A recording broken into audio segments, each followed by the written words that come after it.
शांति।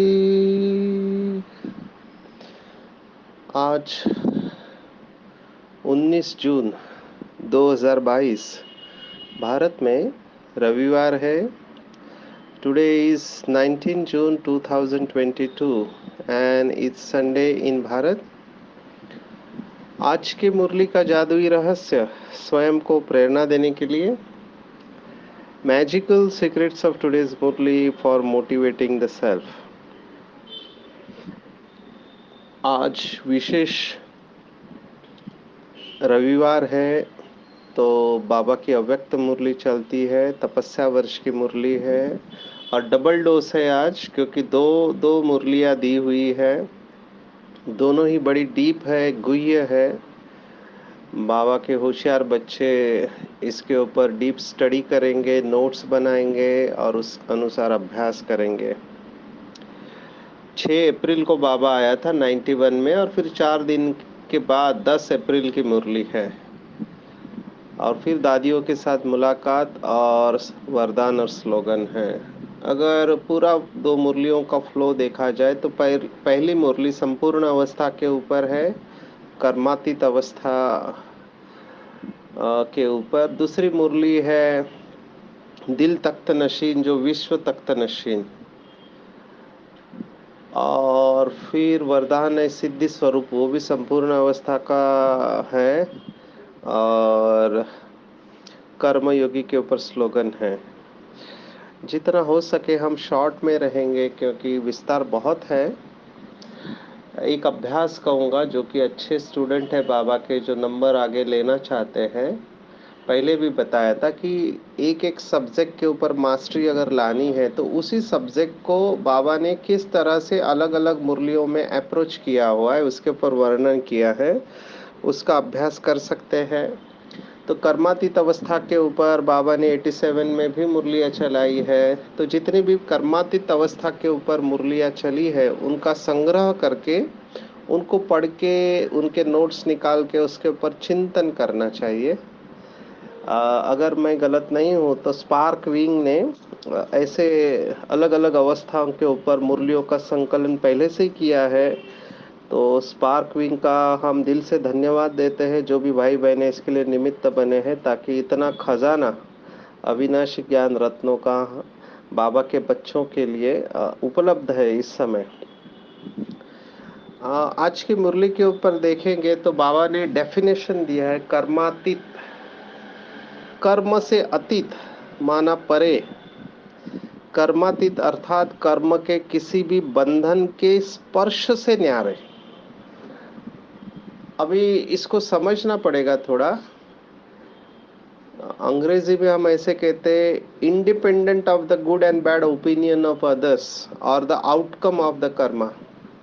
श्रीमद् भगवद गीता के 4थे अध्याय में, वैसे तो 3 अध्याय कर्म के ऊपर है, तीसरा, चौथा और 5वां, पर 4थे अध्याय में 17वां श्लोक है, कर्मणा अपि बोद्धव्यम बोद्धव्य च विकर्मणा अकर्मणश्च बोद्धव्यम गहना कर्मणो गति। ऐसे वो श्लोक आता है, आप इसका भी अभ्यास कर सकते हैं। और उसमें हमने देखा था कि अकर्म अवस्था क्या है।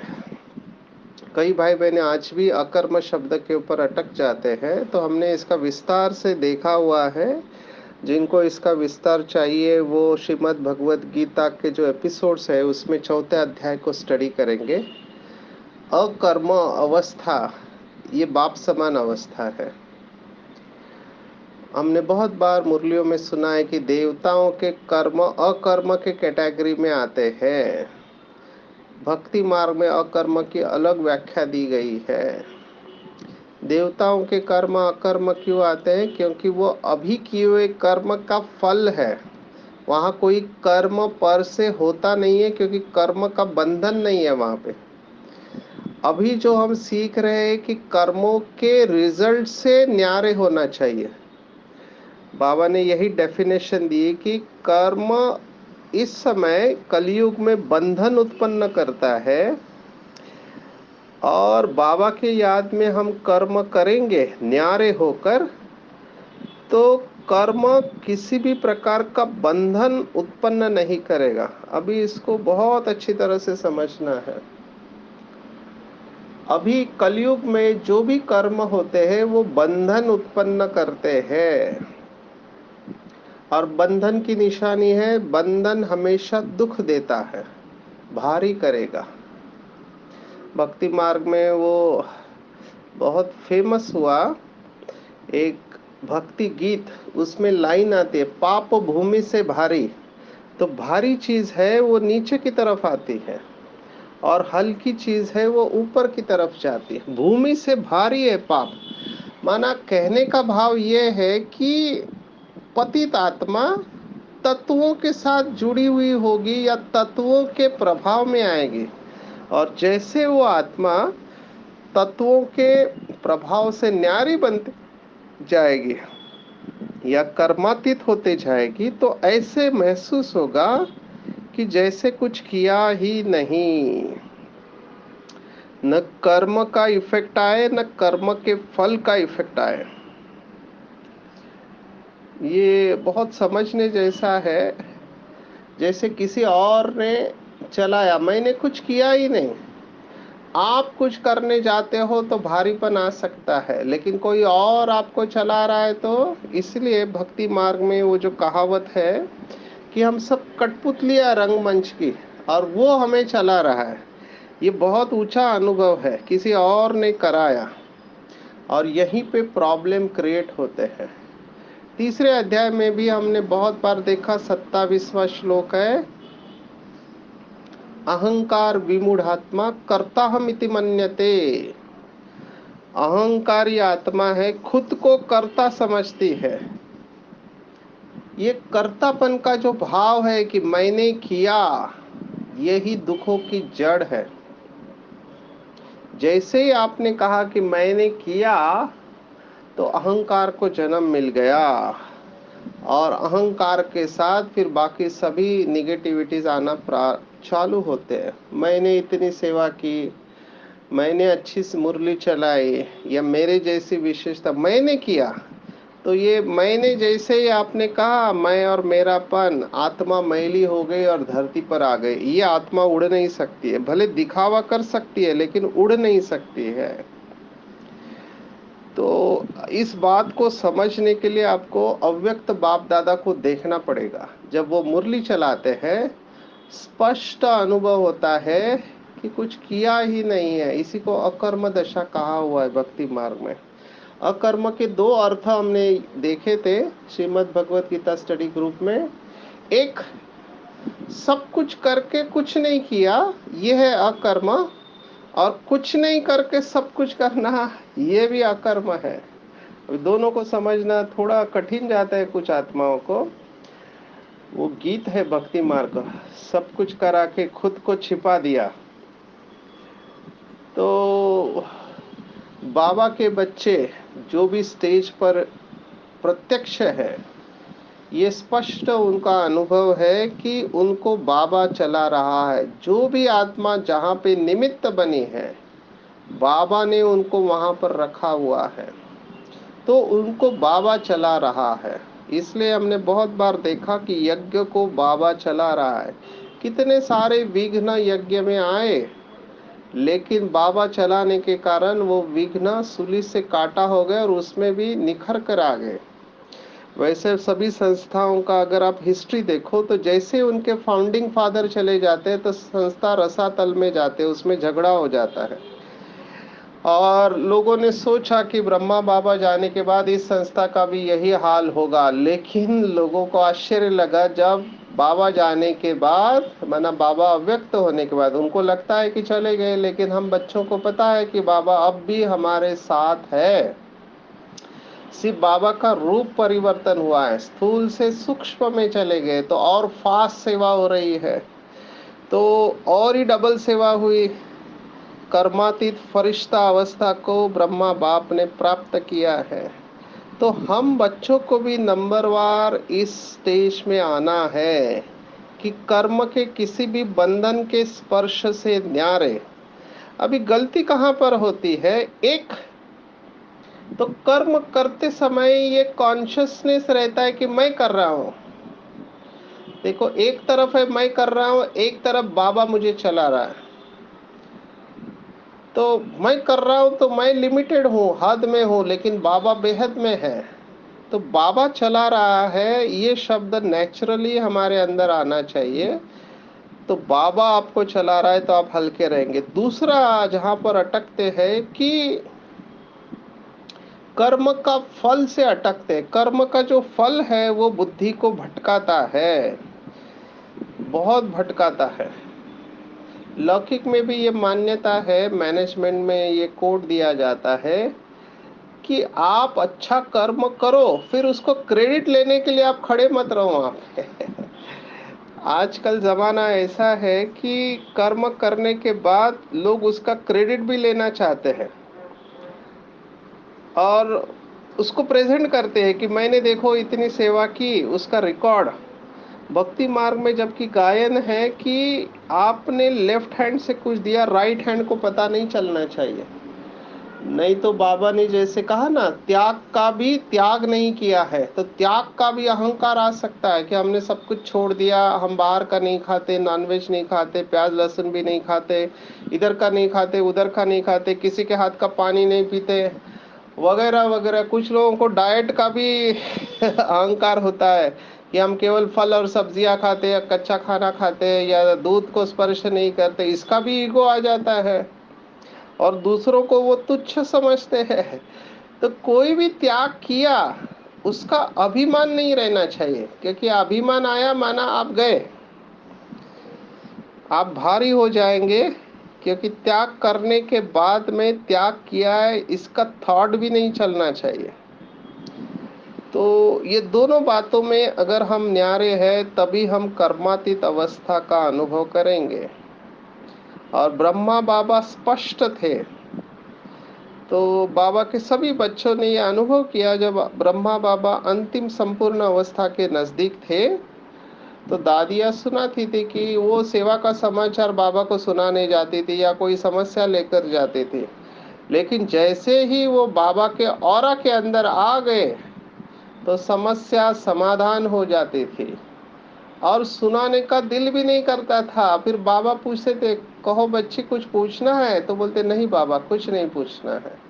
That was the effect of aura. ये कर्मातीत अवस्था का प्रभाव है। तो हम सब बच्चों को ये लक्ष्य रखना चाहिए कि हम इतने कर्म और कर्म के प्रभाव से न्यारे रहे।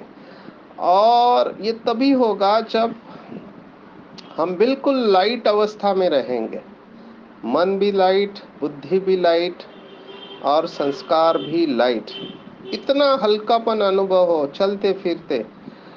कई लोगों को डिसीजन लेने में बहुत मुशक्कत होती है, कंफ्यूज स्टेट रहते हैं, जो अर्जुन की अवस्था है, ये करूं या ये करूं, ये सही है या ये सही है, इधर जाऊं या उधर जाऊं, ये बोलूं या ये बोलूं, कंफ्यूज रहते हैं। कमजोर आत्मा को कहेंगे हम ऐसे, क्योंकि बुद्धि माना योग, निर्णय नहीं कर पाते हैं। तो बाबा ने कहा कर्मातीत माना ऐसे निर्णय करेगी जैसे कुछ किया ही नहीं, और कोई भी संस्कार अपनी तरफ आकर्षित नहीं करेगा, जैसे बाप के संस्कार कार्य कर रहे हैं। तो ये तीनों ही शक्तियां, मन भारी नहीं होगा, मन लाइट होगा, बुद्धि भी लाइट होगी और संस्कार अपनी तरफ आकर्षित नहीं करेंगे, बाबा के संस्कार नेचुरली कार्य करेंगे। तो समझना चाहिए कि हम कर्मातीत अवस्था के नजदीक है। और मियाँ मिट्ठू नहीं बनना है इसमें। बाबा ने कहा स्वतः ही सबके दिल से, मुख से यही निकलेगा कि जैसे बाप वैसे बच्चे न्यारे और प्यारे हैं।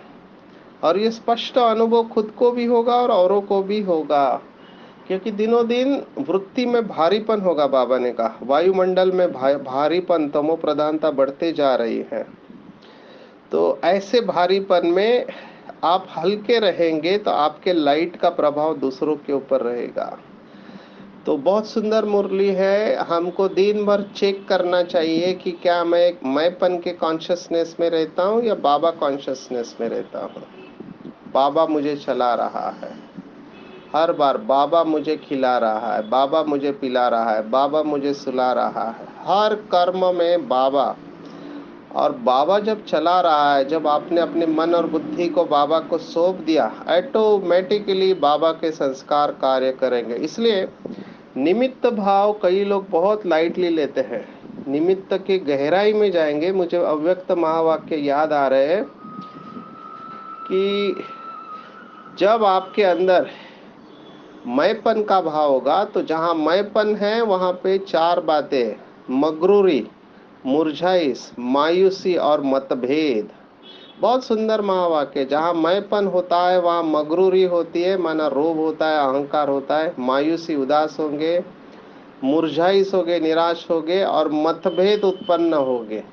और जहां पर निमित्त मात्र का भाव है, वहां जहां निमित्त भाव है वहां निराकारी, निर्विकारी, निरसंकल्प,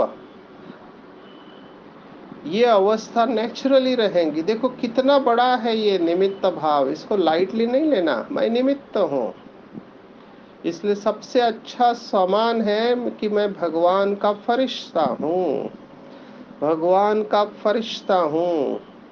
या फिर इसी बात को दूसरे रूप से ले तो भगवान के बगीचे का खुशबूदार फूल हूँ मैं, मेरे द्वारा निरंतर दिव्य गुणों की खुशबू फैल रही है।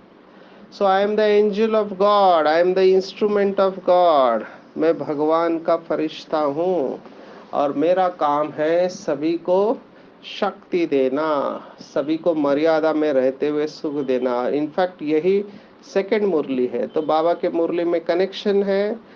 दूसरी मुरली जो है वो उसका टाइटल है दिल तख्त नशीन सो विश्व तख्त नशीन। तो ये भी बहुत टफ है अवस्था, क्योंकि परमात्मा के दिल पर विराजमान रहना है तो बहुत स्वच्छता और प्यूरिटी चाहिए। असंकल्प मात्र की अपवित्रता आपको दिल तख्त से नीचे लेकर आएंगे। आप नहीं बैठ पाएंगे दिल तख्त पर, क्योंकि परमात्मा का तख्त जो है, दिल है, वो हाईएस्ट है, उससे ज्यादा पवित्र और कुछ भी नहीं है। तो उस प्यूरिटी के स्टेज वाले ही वहां पर बैठ पाएंगे। अगर एक सिंगल थॉट भी चला तो दिल तख्त से नीचे उतर जाएंगे। तो ऐसे दिल तख्त नशीन आत्माएं जिनके अंदर अपवित्रता की अविद्या हो जाए, जैसे छोटा बालक है, बिल्कुल निष्पाप है, निरागस है, इम्प्यूरिटी का पता ही नहीं है, ऐसी दिल तख्त नशीन आत्मा ही विश्व तख्त नशीन बनती है और सुख देने के निमित्त बनती है।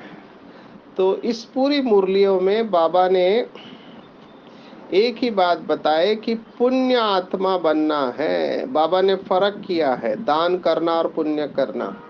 अभी ये भी पूरी 17 अध्याय की मुरली, श्रद्धात्रय विभाग योग। तो 17वें अध्याय में 20वां श्लोक है, देश काले च पात्रे च, है ना।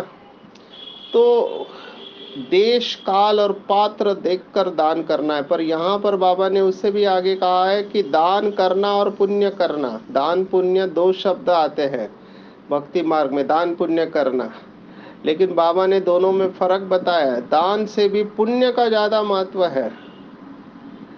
पुण्य कर्म निस्वार्थ सेवा भाव से होता है। दान में क्या दिखावा भी हो सकता है और दिल से भी होता है, लेकिन पुण्य माना निस्वार्थ भाव से किया हुआ कर्म। और पुण्य कर्म की डेफिनेशन बाबा ने बताई है कि जब किसी को जरूरत हो, है ना, आवश्यकता के समय किसी आत्मा के सहयोगी बनना या काम में आना, उसको कहते हैं पुण्य कर्म करने वाली आत्मा।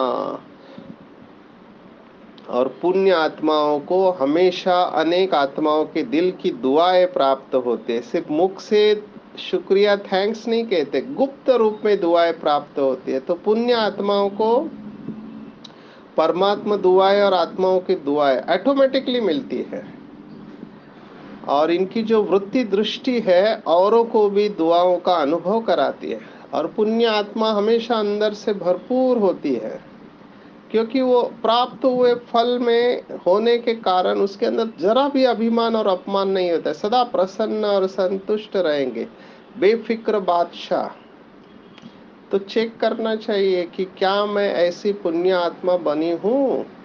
पुण्य आत्मा का लक्षण है ना अभिमान होगा ना अपमान की फीलिंग आएगी। अगर अपमान की फीलिंग आती है तो समझने का अभी तक मैं पुण्य आत्मा नहीं बनी हूँ। पुण्य आत्मा का जमा का खाता भरपूर होगा, जरा भी व्यर्थ का नामो निशान नहीं रहेगा। व्यर्थ पूरी तरह से समाप्त हो गया तो समझने का मैं पुण्य आत्मा हूँ। बाबा ने इसको थोड़ा कनेक्ट किया है कि बाबा कहते पुण्य आत्मा हर एक को सुख देगा और सुख लेगा। बाबा का ये बहुत सुंदर स्लोगन है। तो कई बाबा के बच्चे कहते हैं कि हमने किसी को दुख नहीं दिया, इसमें तो हम पास है, लेकिन कोई हमको दुख देता है तो हम ले लेते हैं।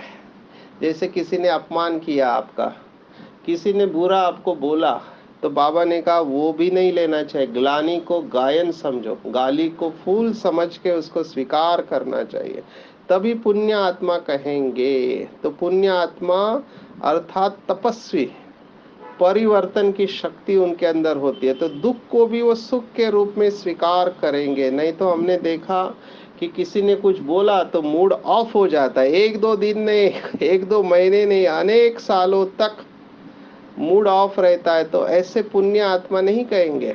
पुण्य आत्मा माना दुख को भी सुख में परिवर्तन करके लेंगे। तो चेक करेंगे कि क्या मैं ऐसी पुण्य आत्मा हूँ। पुण्य आत्मा हर वक्त हर आत्मा को और प्रकृति को भी सुखदायी रहेंगे। उनके द्वारा केवल सुख ही मिलेगा, उनके द्वारा निरंतर दुआएं प्रवाहित होती रहेगी। तो पुण्य आत्मा बहुत बड़ा टाइटल है, और पुण्य करते करते एक दिन बाबा के दिल तख्त नशीन बन जाएंगे। तो तपस्या वर्ष में बाबा ने कहा कि संकल्प बोल कर्म द्वारा पुण्य करते रहेंगे, और पुण्य का प्रत्यक्ष फल है दुआएं। हर संकल्प में, बोल में, संबंध संपर्क में, ऐसे नहीं ऊपर ऊपर, दिल से दुआएं, शुक्रिया दिल से निकले, ऐसे तपस्या करनी है बाबा ने कहा। और ऐसे तीव्र पुरुषार्थ करके हमको नंबर लेना है। तो पूरे दिन भर में आज चेक करेंगे कि क्या मेरे हर संकल्प, बोल और संबंध संपर्क द्वारा मैं दुआएं इकट्ठा कर रही हूँ। कहीं मैं बद्दुआ तो इकट्ठा नहीं कर रही हूँ। तो हर वक्त दुआएं इकट्ठा करने वाले पुण्य आत्मा है। तो डबल अंडरलाइन करना, चाहे कोई कुछ भी दे, कितना भी दुख देने की कोशिश करे, लेकिन पुण्य आत्मा उस दुख को सुख के स्वरूप में ले लेगी। मुझे याद आता है बाबा ने एक मुरली में कहा था कि समझो कोई अपमान कर रहा है आपको, गाली दे रहा है, तो ऐसे समझना चाहिए कि जैसे वो गुलाब गुलाब के फूल चढ़ा रहा है। आप सोचो, हम तो चलो फिर भी देव आत्माएं बनते हैं, स्वयं भगवान परमात्मा जिन्होंने हमको इतना सुख दिया, हमने उनको कितनी गाली दी है ना। कुत्ते बिल्ली में, कण कण में कहा। बाबा को बिल्कुल अच्छा नहीं लगता ये सर्वव्यापी की बात, लेकिन फिर भी बाबा ने क्या कहा, इतनी ग्लानि करने के बाद भी संगम युग पर बाबा क्या बोलता है, मीठे बच्चे, प्यारे बच्चे, सिकिलदे बच्चे। तो हमको भी बाबा समान बनना है। तो कोई भी आत्मा कितना भी हमको परेशान करे, दिल से उस आत्मा के प्रति दुआएं ही निकले। और ऐसे बाबा के बच्चे जो संगम युग पर हर संकल्प, बोल, कर्म, संबंध संपर्क में दुआएं प्रवाहित करते हैं, द्वापर में उनकी जड़ मूर्तियों के द्वारा भी निरंतर दुआएं प्रवाहित होते रहती है। आप देखो कृष्ण की कितनी महिमा है। साउथ में जाओ, भारत में तो बालाजी का मंदिर है, इधर कर्नाटक महाराष्ट्र की तरफ आओ तो विठोबा का मंदिर है, दोनों हाथ कमर पे रह के खड़ा है। आप इधर जाओ तो श्रीनाथ द्वारे में गुजरात की तरफ है, और ईस्ट में जाओ तो जगन्नाथपुरी है। सब कृष्ण की गायन की क्यों इतनी भीड़ लगी हुई है? क्योंकि संगम युग पर इस आत्मा ने अनेक आत्माओं को दुआएं निरंतर दी है, संकल्प द्वारा, बोल द्वारा, कर्म द्वारा। सोचो, इसलिए इतना गायन है ना इसका। तो हमको भी नंबरवार बाप समान बनना है। तो पूरे दिन भर चाहे कुछ भी हो जाए, हमारे द्वारा अनकंडीशनल केवल दुआएं निकले, केवल दुआएं निकले। मुझे यहाँ पर एक मोटिवेशनल स्टोरी याद आती है। महाराष्ट्र में काफी प्रचलित स्टोरी है कि एक संत, वो सूर्य स्नान करने गए थे नदी में। वो सूर्य को पानी देते हैं, तो देखा कि एक बिच्छू डूब रहा था। तो उनको दया आई और उन्होंने बिच्छू को हाथ में उठा लिया ताकि वो डूबे नहीं। तो बिच्छू का स्वभाव है नरम चीज देख के डंक मारना, तो उसके हाथ को डंक मारा, दर्द हुआ तो उसने फिर से छोड़ दिया, देखा फिर से डूब रहा है, फिर से बचाया। ऐसे कई बार चलता रहा। तो उनके साथ में जो ब्राह्मण थे वो हंसने लगे कि कैसा पागल ब्राह्मण है। उन्होंने कहा कि ये आपको काट रहा है तो फिर आप उसको क्यों बचाने की कोशिश कर रहे हैं? तो उनका जवाब बहुत सुंदर था। उन्होंने कहा इतना छोटा सा बिच्छू है और इसका स्वधर्म है काटना, ये अपना स्वधर्म नहीं छोड़ता है, और मेरा स्वधर्म है बचाना, तो मैं अपना स्वधर्म क्यों छोड़ूं? कितनी सुंदर सीख है इस स्टोरी में से कि हमारा स्वधर्म है जो भी आत्मा मेरे सामने आए वो खाली हाथ नहीं जाए, कुछ न कुछ अंजलि जरूर प्राप्त करे। चाहे मनसा से दो, वाचा से दो, कर्मण संबंध संपर्क से दो। केवल इतना ध्यान में रखना, मर्यादा छोड़ के सुख नहीं देने जाना है। जैसे कई माताएं भोले भोली बनते, भोले ही कहेंगे कि पति को नाराज नहीं करना है, इसलिए पति की इच्छा पूर्ण करती है। पर वहां पे अगर आप मर्यादा छोड़ के पति की इच्छा पूर्ण करते हैं तो वो विकर्म बन जाता है, क्योंकि आपने श्रीमत का उल्लंघन किया। सीता से यही गलती हुई। लक्ष्मण रेखा क्रॉस करके सुख देने को गई तो शोक वाटिका में चली गई। तो ऐसे नहीं करना, सुख जरूर देना है लेकिन मर्यादा में रहते हुए सुख देना है। तो ऐसे आत्माओं का गायन है पुण्य आत्मा। तो हम सबको ऐसे पुण्य आत्मा बनना है। और ऐसे कर्मातीत और पुण्य आत्मा सिद्धि स्वरूप ऑटोमेटिकली होते हैं। सिद्धि स्वरूप माना आपने संकल्प किया और तुरंत वैसा हो गया, इसको कहते सिद्धि स्वरूप। हर संकल्प सिद्धि स्वरूप आत्मा का अपने प्रति, दूसरों के प्रति सिद्ध होने वाले रहते हैं। हिंदी में एक कहावत है, बहुत अच्छी कहावत है। वो कहते हैं ये काले जबान वाला है, माना इसके मुंह से जो भी निकलता है वो सच हो जाता है। अभी दुनिया में कलयुग है तो वो लोग बुरी बातें कहते, तो हमको कैसे बनना है? हमको सफेद जबान वाला बनना है, हमारे द्वारा ब्लेसिंग ही निकले। मैं हमेशा ऐसे कहता हूँ कि मेरी जबान है वाइट, वाइट टंग है, काली जबान नहीं है। तो हर आत्मा के प्रति शुभ संकल्प निकले कि ये आत्मा सुखी हो जाए। और ऐसे सिद्ध स्वरूप आत्मा के हर बोल को सत वचन कहा जाता है, सत वचन महाराज। ये कुछ आत्माओं का है, आजकल के साधुओं ने अपने लिए ले लिया, लेकिन ऐसे आत्माएं पहले थी। तो बाबा ने कहा कि सिद्धि स्वरूप आत्माओं का हर संकल्प, बोल और कर्म सिद्धि स्वरूप प्राप्त होता है, व्यर्थ नहीं जाता है। क्योंकि बीज अच्छा है तो फल भी अच्छा ही निकलता है। अगर हम जो संकल्प करते हैं वो पूर्ण नहीं होते तो बाबा ने दो कमियां बताई, एक दृढ़ धारणा नहीं है या अटेंशन की, परहेज की कमी है। आप किसी भी चीज को मैनिफेस्ट कर सकते हैं, प्रत्यक्ष कर सकते हैं, अगर दृढ़ता है और अटेंशन है तो हमारे हर संकल्प में सफलता समाई हुई है। इसी को कहते हैं सिद्धि स्वरूप आत्मा। और सिद्धि स्वरूप आत्मा नेचुरली निरसंकल्प, निरसंकल्प अवस्था में रहेंगे, क्योंकि जितने संकल्प कम उतनी सिद्धि ज्यादा होगी। तभी तो आप संकल्पों की सिद्धि की अवस्था पर पहुंचेंगे। मुझे याद आ रहा है एक बार रिलीजियस विंग की कॉन्फ्रेंस चली थी और दादी जान की स्टेज पर थी। ये शांतिवन में डायमंड जुबली हॉल में चल रहा था। मैं सामने बैठ के दादी को देख रहा था। बहुत पावरफुल स्टेज दादी की थी, आजू बाजू में महान संत आत्माएं बैठे थे। दादी ने कहा केवल इतना, आप लोग इतनी सेवा कर रहे भारत की, है ना, सबको धर्मों का ज्ञान दे रहे, आपके द्वारा भी इस विशाल शिव बाबा के यज्ञ में सफल हो। बस दादी ने कहा और दादी बैठ गई। नेक्स्ट जो संत खड़ा हुआ उसने अपनी बहुत सारी प्रॉपर्टी शिव बाबा की सेवा के लिए दे दी। ये है सिद्धि स्वरूप। माना दादी ने कहा और उसने फिर उसको फॉलो किया, उसके अंदर ये अंदर से उसको प्रेरणा आई। तो ये सिद्धि स्वरूप का लक्षण है कि दादी का संकल्प कहना और इस आत्मा ने उसको मानना, उस आत्मा का भी भाग्य है। तो ऐसी अवस्था बाबा के बच्चों की नंबरवार आते जाएगी और ये आत्माएं हमेशा कर्म योगी की स्टेज पर रहेंगे। कर्म योगी बहुत बड़ा शब्द है, लोग समझते हैं जो कंटिन्यूस काम करता रहता है वो कर्म योगी, ऐसा नहीं है। कर्म योगी माना हर कर्म बाप की याद में हो और कर्म करते समय दुख की लहर भी नहीं आए, उसको कर्म योगी कहेंगे। तो पूरी मुरलिया स्टडी करने जैसी है। क्विकली रिवाइज करेंगे कि बाबा मुझे चला रहा है, मैं निमित्त हूँ। हर संकल्प, बोल और कर्म संबंध संपर्क के द्वारा हर आत्मा जो मेरे संबंध संपर्क में आते वो खाली हाथ नहीं जाए, सभी को दुआएं मिले, सभी को खुशी मिले। खुशी नहीं तो ब्राह्मण जीवन नहीं।